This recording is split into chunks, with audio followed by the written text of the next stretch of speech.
رح اقدم لكم اليوم الستيك بصوص الكريمه والفطر. تابعوني خطوه بخطوه لنشوف طريقه التحضير سوا. حطينا فطر، نحط عليهم زبده ونقلبهم شوي مع بعض. عليهم رشه بهار ابيض. حط لهم كوب من كريمه الطبخ بوك استعملت.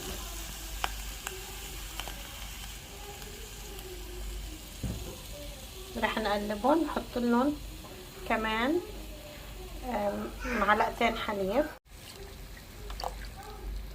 خليهم يغلوا مع بعض.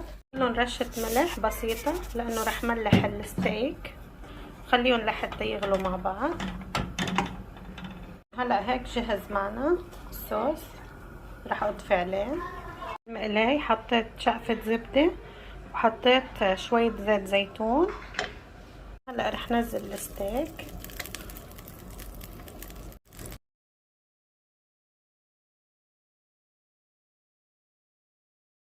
حطينا لهم رشة بهار،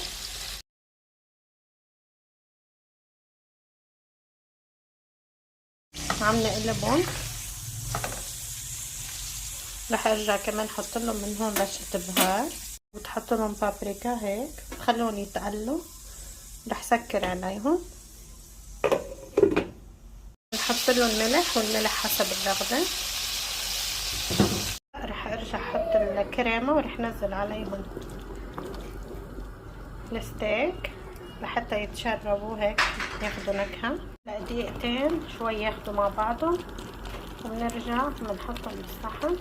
انا عملت بطاطا مسلوقة وحطيتها بالفرن مع صوص الثوم.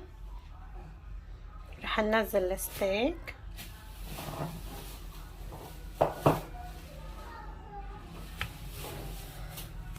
رح اسكب عليها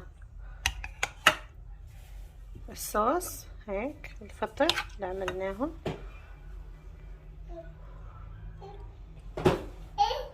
طبقنا قصيتها لاني ماسكه التليفون. شو رايكم؟ ان شاء الله تنال اعجابكم. اذا عجبكم الفيديو، عجبتكم الوصفه، ما تنسوني باللايك والاشتراك بالقناه وتفعيل الجرس ليوصلكم كل جديد. بصحتين وعافيه.